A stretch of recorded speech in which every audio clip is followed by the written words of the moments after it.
मेरे प्रिय आत्मन, सहज योग में आज बिहार के दरिया साहब का एक पद लेने जा रहे हैं।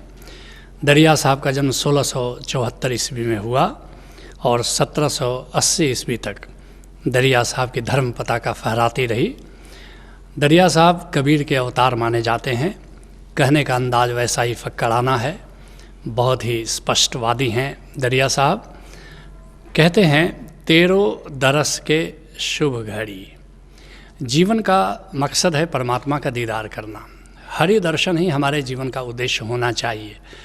हरि की खोज में, हरि के नाम पर साधना के लिए जो कुछ भी हम करते हैं, अगर हरि दर्शन नहीं होता है तो हमारी सारी साधना व्यर्थ चली जाती है। चाहे आसन करो कि प्राणायाम करो कि अनुष्ठान करो कि व्रत करो कि तीर्थ करो, अगर हरि दर्शन नहीं हो पाया, हरि दर्शन की ओर तुम्हारे कदम नहीं उठे, तो फिर यह जीवन फिर तुम्हारा सार्थक नहीं हो पाता।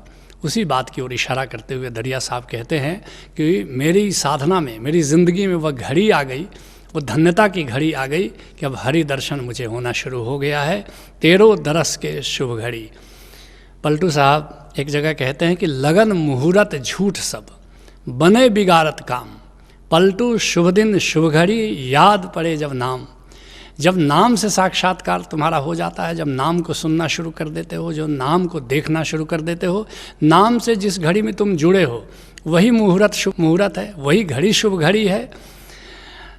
कहते हैं दरिया साहब, धन्य सभाग सुहाग जन को। हरि दर्शन कैसा है, हरि से जुड़ना कैसा है, हरि सुमिरन कैसा है, धन्य सौभाग्य। ये बड़ी धन्यता की घड़ी है, ये बड़े सौभाग्य की बात है कि तुम हरि का दर्शन करो। और सुहाग जन को, हरि दर्शन सिंदूर की तरह है। जैसे महिलाएं सिंदूर लगाती हैं, उनका सुहाग होता है, सुहाग का प्रतीक होता है। ऐसे ही ये हरि की जो लाली है, जिसके लिए कबीर साहब कहते हैं लाली मेरे लाल की जित देखो तित लाल, लाली देखन मैं गई मैं भी हो गई लाल। ऐसे ही जो हरि है, यही हमारा सिंदूर है, यही हमारा सुहाग है, यही संतों का सुहाग है, जिसके लिए कबीर साहब कहते हैं गुरु दीनी बसत कबीर को लेवह बसत संहार। एक कीमती वस्तु मेरे गोविंद ने, मेरे गुरु ने मेरे को दिया, एक कीमती वस्तु दिया और कबीर ने उसको बड़ा संभाल के रखा है। कबीर दी संसार को लिन्नी जिस मस्तक भाग। और कबीर उस कीमती वस्तु को सारे संसार को दे रहा है, लेकिन उसी को मैं देता हूँ जो सौभाग्यशाली है, जिसके पूर्व जन्मों का सौभाग्य अंकुरित हो गया है। अमृत रस जिन पाइया थिरता का सुहाग। यह जो अमृत रस बरस रहा है, ओंकार का रस, अमृत वाणी जो बरस रही है, अमृत रस जिन पाइया, जो इस अमृत को पा लेता है, थिरता का सुहाग, वह शाश्वत हो जाता है। क्योंकि वह ऐसे शाश्वत दूल्हे से जुड़ जाता है जिसका कहीं निधन नहीं होता, वो चिर सुहागन हो जाता है। कहते हैं दरिया साहब, प्रेम मंदिल भरी। अगर यह हरि तुमको मिल जाए, हरि का एक नाम प्रेम भी है। कबीर साहब हरि को ही, गोविंद को ही, ओंकार को ही प्रेम भी कहते हैं। कहते तुम्हारा जो घट है ये मंदिर बन जाता है, क्योंकि साक्षात हरि तुम्हारे मंदिर में विराजमान हो जाता है। और किस रूप में विराजमान होता है? वो प्रेम रूप में संचरित हो जाता है। शुद्धतम प्रेम ओंकार है, याद रखना। संत जिस प्रेम की बात करता है वह प्रेम स्वरूपी ओंकार की बात करता है, क्योंकि ओंकार प्रेम स्वरूप है। कबीर साहब इस बात को कहते हैं, जाघट प्रेम न संचरे। हरि का प्रेम जिसके घट में संचारित नहीं होता है, सो घट जान मसान।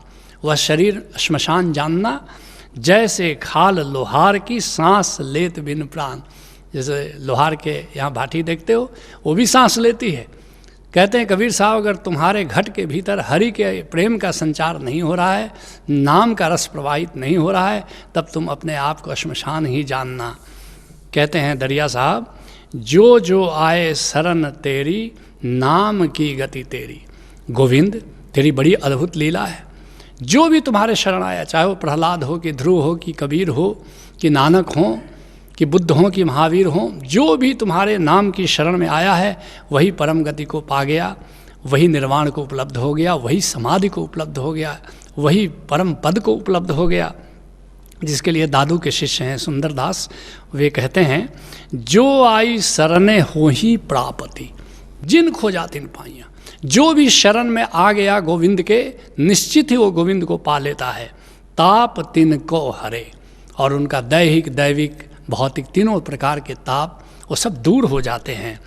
पुनि फेरी बदले घाट उनको जीवते ब्रह्म ही करे, और गोविंद उनका घाट बदल देता है और फिर वो जीव से ब्रह्म हो जाते हैं। एक बार गोविंद को जान लो, एक बार गोविंद से नाता जोड़ लो तो तुम जीव नहीं रह जाते, तुम ब्रह्म ही हो जाते हो। जिसके लिए शंकराचार्य कहते हैं अर्ध श्लोके प्रवक्ष्यामि यद उक्तम ग्रंथ कोटिभि, करोड़ों ग्रंथों में जो बात कही गई है उसको आधे श्लोक में मैं कहना चाहूँगा कि ब्रह्म सत्यम जगत मिथ्या जीवो ब्रह्मो न चापरः। ये जो ब्रह्म ही सत्य है, जगत तो मिथ्या है और ये जीव ही ब्रह्म है। मगर याद रखना सब जीव ब्रह्म नहीं है। जो ब्रह्म से अपनी एकता को जान लेता है वही जान पाता है कि अहम ब्रह्मास्मि।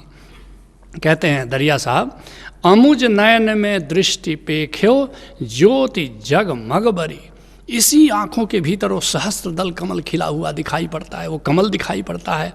अमुज नयन में दृष्टि पेखो ज्योति जगमग बरी, और भीतर ऐसी ज्योति जगमगाती है, ऐसा दिव्य आलोक भीतर फैला हुआ नजर आता है जिसके सामने बाहर की सारी छटा, बाहर का सारा सौंदर्य फीका हो जाता है। जिसके लिए दरिया साहब राजस्थान के कहते हैं, जो बिहार के दरिया साहब के ही समकालीन है, कहते हैं दरिया सुमिरै राम को सहज तिमिर का नाश। राम के सुमिरन में अगर जियो, राम का दीदार करना शुरू करो तो भीतर जो अंधेरा छाया हुआ है वह भी दूर हो जाता है और अज्ञान का अंधेरा भी दूर हो जाता है। घट भीतर होए चांदना परम ज्योति परगास, और तुम्हारे घट के भीतर ही एक चांदनी, पूर्णिमा की चांदनी सदा छाई रहती है और भीतर एक परम प्रकाश, परम आलोक फैला हुआ तुम्हें दिखाई देता है। जिसके लिए पलटू साहब कहते हैं दीपक 12 नाम का महल भया उजियार। उन नाम का दीपक जला लो, नाम के आलोक को जान लो तो तुम्हारा भीतर का महल स्वर्ण मंदिर हो जाता है, जगमग हो उठता है। कहते हैं दरिया साहब, गंग जमन मिली स्रोसती यह बुंद अविगत झरी। क्या करना होगा? एक बाईं सांस जो चलती है फिर दाईं सांस चलती है, इसको गंगा स्वर और जमुना स्वर योगियों ने कहा है, और इन दोनों को समस्वर कर लो तो सरस्वती का उदय हो जाता है, सुषुम्ना का प्रवाह शुरू हो जाता है। सबसे पहले साधना के सूत्र दे रहे हैं कि तुमको सुषुम्ना का स्वर प्रवाहित करना होगा, और तब यह बूंद अविगत झरी, और उसके बाद तुम्हें ओंकार का रस बरसना शुरू हो जाता है। ओंकार को सुनना शुरू करो, ओंकार के सुमिरन में जीना शुरू करो। एक बिहार के ही दूसरे बड़े प्यारे संत मनसाराम हुए हैं, संत कीनाराम की परंपरा में, वो बड़ी प्यारी बात कहते हैं, लाग गईल नजरी उल्टा गगनवा में लाग गईल नजरी। वो भीतर का जो गगन है, भीतर का जो आकाश है, वहाँ हमारी नज़र लग गई, वहाँ हमारी आँख चली गई, वहाँ से हमें प्रेम हो गया है।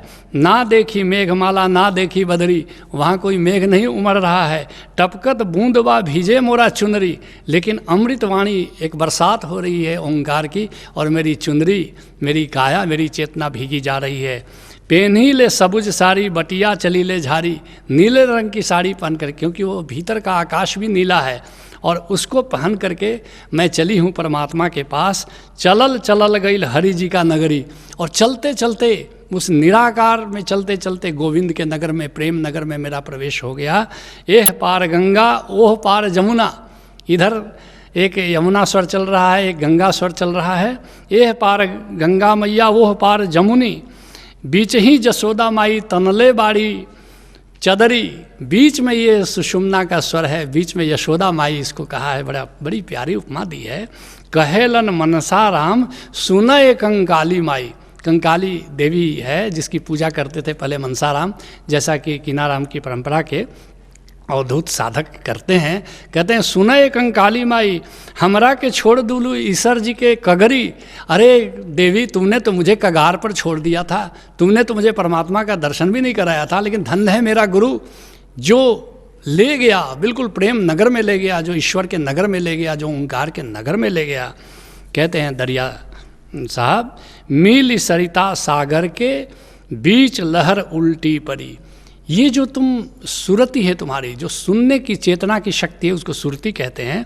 जब इसको तुम शब्द में लगा देते हो, ओंकार में लगा देते हो, तो उसकी उपमा दे रहे हैं कि जैसे नदी जैसे सागर में मिल जाती है, सुरति जैसे शब्द के सागर में मिल गया। और तब क्या होता है? बीच लहर उल्टी पड़ी। फिर क्या होता है? समुद्र की लहरें जैसे नदी में आनी शुरू हो जाती हैं, ऐसे ही परमात्मा तुम्हारी चेतना में आना शुरू हो जाता है। जिसके लिए पलटू साहब कहते हैं, सरिता बही के गई सिंध में रही समाई। जैसे समुद्र में सरिता जाए और समा जाए, शिव शक्ति के मिले नहीं फिर शक्ति आई। जैसे शक्ति शिव में मिल जाती है फिर शिव ही हो जाती है, शक्ति की तरह नहीं लौटती। ऐसी ही तुम्हारी चेतना जब गोविंद के महासागर में मिल जाती है तो गोविंद ही हो जाती है। तुम्हारी चेतना तो पूरी तरह विलुप्त हो जाती है। जैसे कोई नदी गंगा में गिर जाए, अब उसका नया परिचय गंगा ही हो जाता है। यमुना गंगा में गिरने के बाद यमुना नहीं रहती। ऐसे ही जब तुम्हारी चेतना गोविंद में गिर जाती है तो गोविंद ही हो जाती है। कहते हैं दरिया साहब, संत को मति निर्मल दासा सकल दो विधा जरी। कहते हैं अब मुझे संत का मत में मैं मिल गया। संत का मत क्या है, संत की मति क्या है? वो गोविंद से जुड़ा रहता है। नाम से जुड़ना ही संत मत है, नाम से जुड़ना ही गुरु मत है। और फिर क्या होता है, नाम से जुड़ने पर निर्मल दासा, निर्मल शब्द बड़ा प्यारा है। निराकार हो जाती है तुम्हारी चेतना, निर्मल हो जाती है तुम्हारी चेतना, सकल दुविधा जरी। और फिर तो सारे संशय तुम्हारे मिट जाते हैं। कहे दरिया दाया सतगुरु देखी जमजूथ डरी। कहते हैं दरिया साहब, सतगुरु की बड़ी दया है, सतगुरु की बड़ी कृपा है। अब तो यम भी मुझसे डरता है, अब तो मृत्यु भी मुझसे डरती है। जिस दिन तुम भी गुरु से नाम का रहस्य जान लेते हो, नाम के साथ एक हो जाते हो, नाम के सागर में तुम गिर जाते हो, उस दिन तुम मृत्यु को जीत लेते हो। यही सहज योग है। हरि ओम तत्सत।